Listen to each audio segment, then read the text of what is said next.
What is going on, guys? This is Sports back here with another video. And in this one, we got Jim Fox on. We're just going to be talking about breaking down the four nations, as you can see here, the final between Canada and USA. So sit back, relax, and hope you enjoy this interview.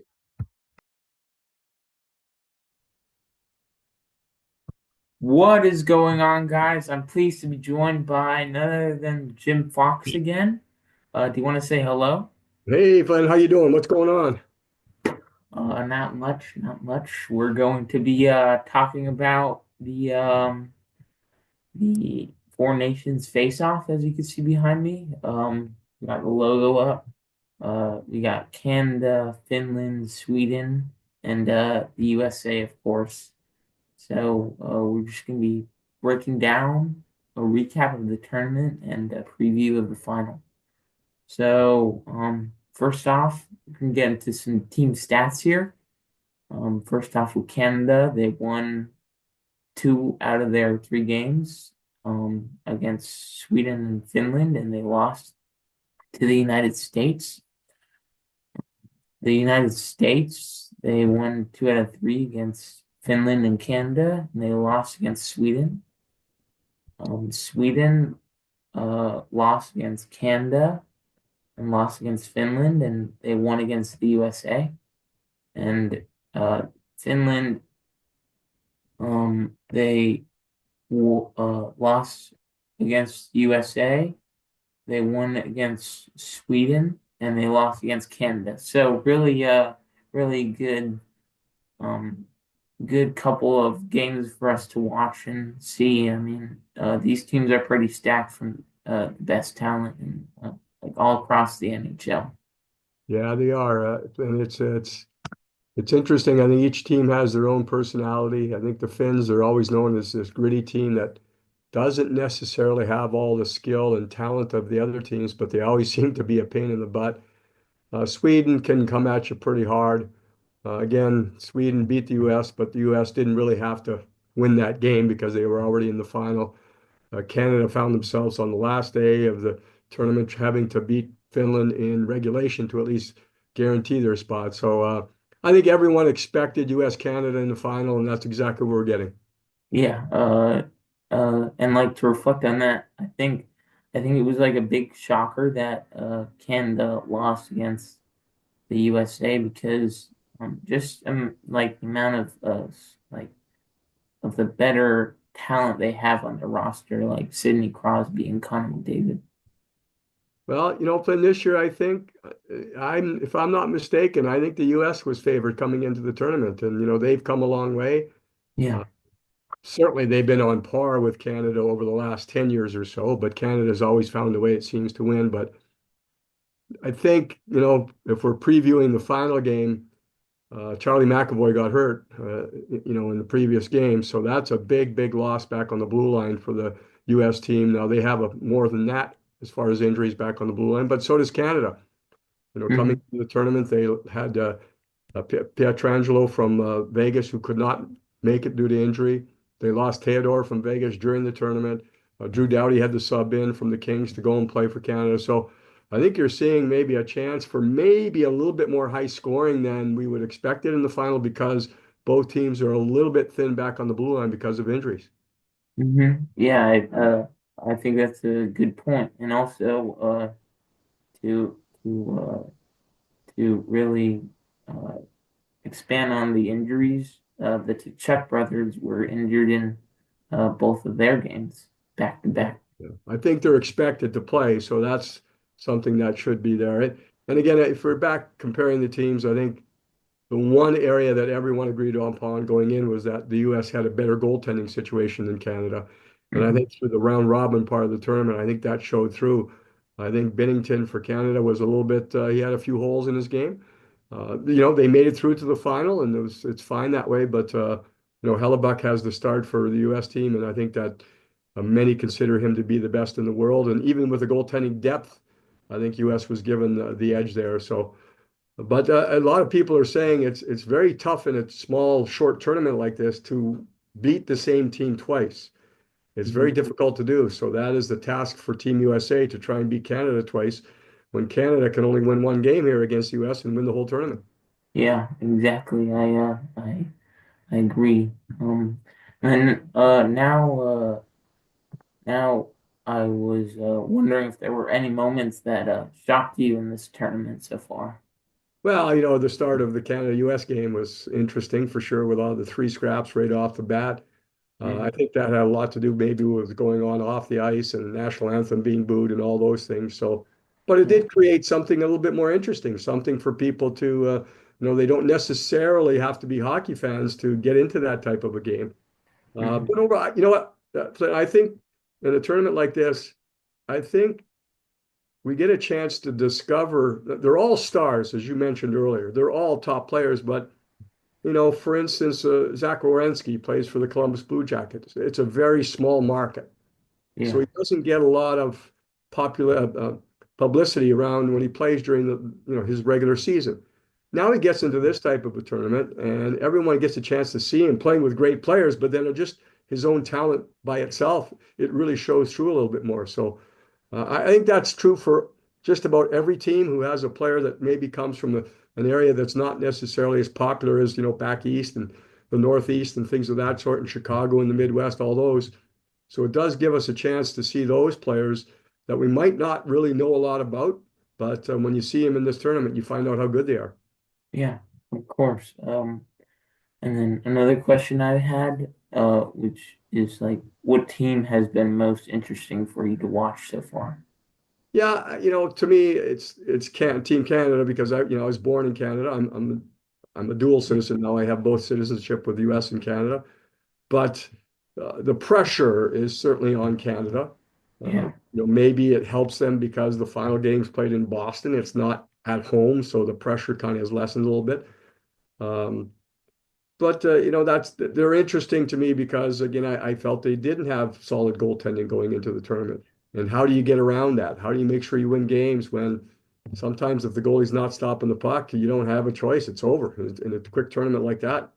You don't have a lot of chance to make a lot of different choices and pull goaltenders, all those things. So I think that's the thing that caught my eye. And again, just because of the Kings and Drew Doughty being added late, I think that made it interesting to me to see how he would play. And I think there's no question that it was a huge, huge positive for the Kings to have Drew in the tournament because he only played 6 games after the long time out with a broken ankle. So Yeah. now he's going to be able to play at the most elite level. And once the season starts again, he's not going to be tired. He's just been coming into his prime for the rest of the year, hopefully, and obviously, hopefully into the playoffs. Yeah. I think that's a valid point you make there. And then moving on to my another question I have is, what do you think are some of the strengths and weaknesses in each team? Well, I think when you look down the center ice, I think both teams are very strong. And again, I think that's you have a point for Canada playing on the wing. That's how strong they are down to the middle. Hmm. Matthews, I think, is for the U.S. is proving that, as a centerman, he's known now more for just scoring. I think he's rounded out his game. Same with Jack Eichel from Vegas. When you have those two guys as your top two centermen, you got a pretty good team. Now you look at Canada, you got Crosby, you got McDavid, you got McKinnon, you got all these. So that's where it is. But I think it was interesting because I think Team USA this year, they decided to be a little bit more physical and they selected their team around that, looking for Hmm. size and players that play on edge. And Canada in the past has been known for that.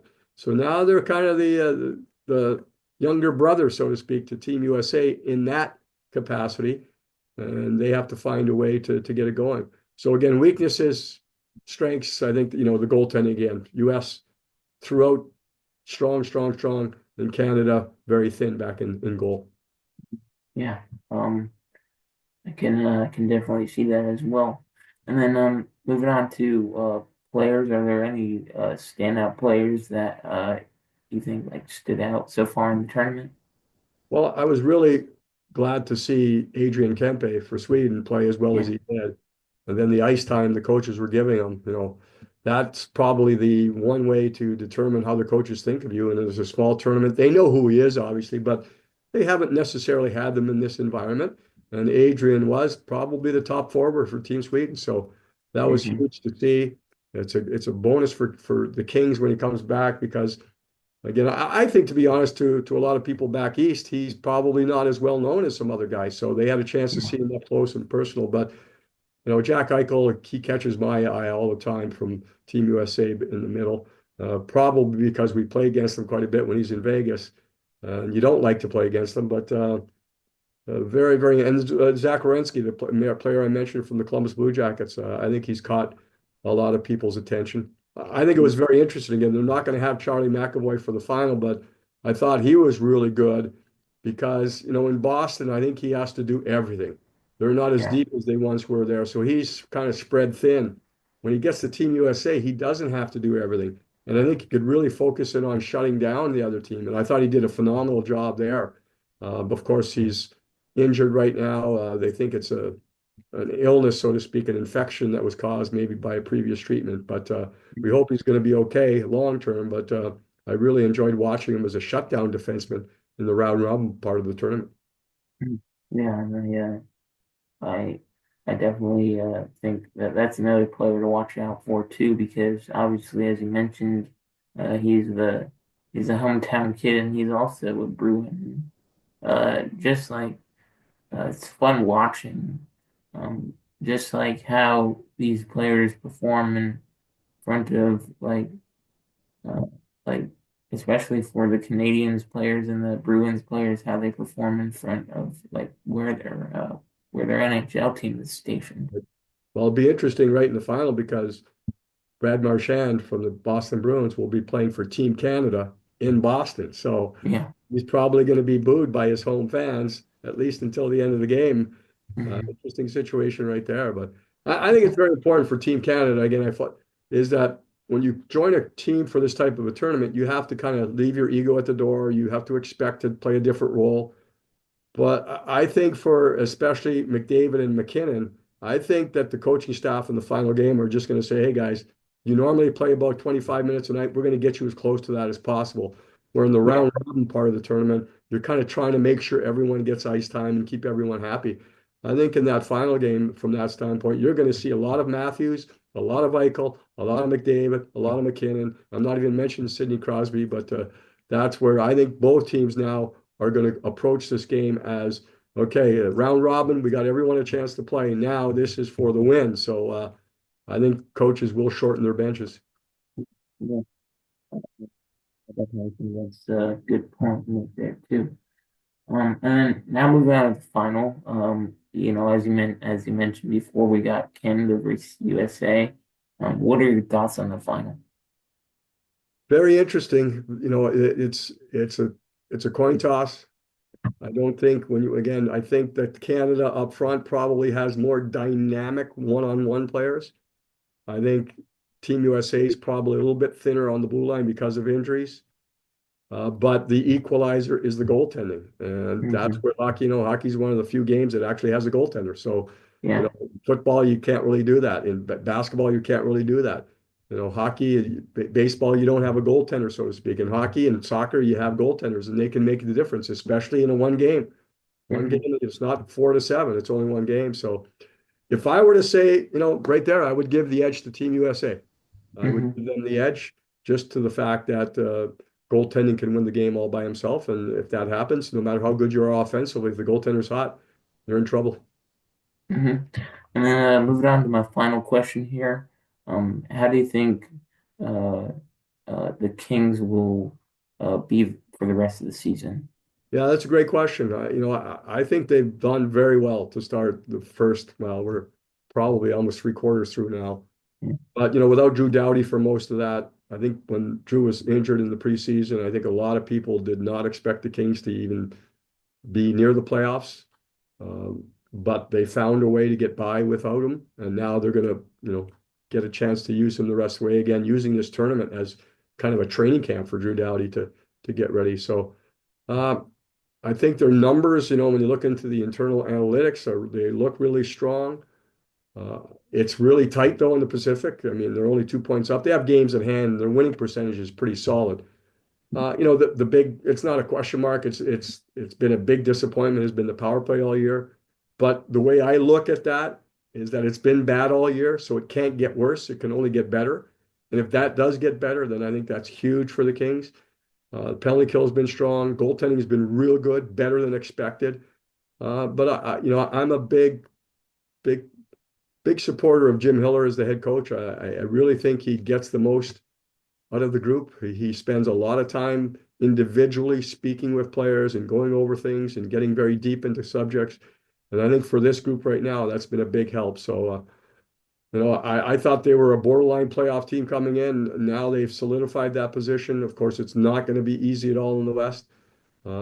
Maybe in the East, there's a little bit more few, you can kind of look at things, but in the Mhm. West, it's going to be difficult. But I just expect them to play like they did in the first part of the season. And if they do, that's good enough to get in. Yeah. And yeah, I agree with that as well. I think with the talent around this roster, like I think with the goaltending especially, and like the key in hockey, I think I think the Kings can really, string together, you know, good wins along the road and make it to the playoffs. Yeah, I think there's the one edge that the Kings do have. The rest of the way, they have a whole bunch of home games and Mm. less travel. So maybe when the schedule's picking up for other teams and other teams are getting a little bit more tired and worn down, as far as travel and schedule, that's a big plus for the Kings. So take advantage of that. They don't have to go crazy. They just have to kind of be normal. And because of that schedule, I think it should bode well for the Kings. Yeah. Thank you for your time, Jim Fox, and hopefully we'll do this another time. All right. We'll talk before the playoffs. How's that? Yeah, that's good. Thank you. Thanks. Thank you guys so much for watching today's video. If you guys enjoyed this video, make sure you drop a like and consider subscribing, and we will see you guys in the next video.